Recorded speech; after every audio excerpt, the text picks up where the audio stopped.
Welcome to the Learning Pines YouTube. We hope this video helps.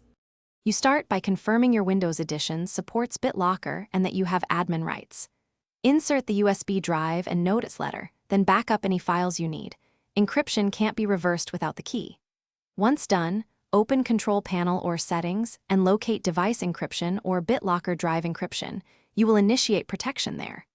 Make sure to decide whether you'll store the recovery key to your Microsoft account, save it to a file, or print it. Choose one now.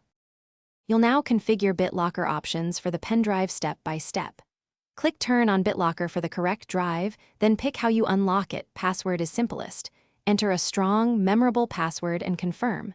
Next, save the recovery key, file, print, or Microsoft account. Choose at least 2 secure backups. Once done, choose encryption mode. Use compatible mode for removable drives.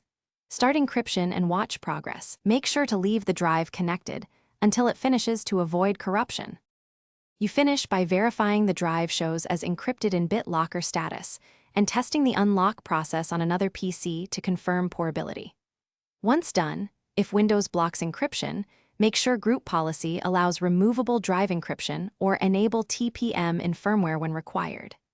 If something goes wrong, suspend Bitlocker, reconnect the drive, then resume encryption. Otherwise, use the recovery key you saved to unlock. Remember, make sure to keep the recovery.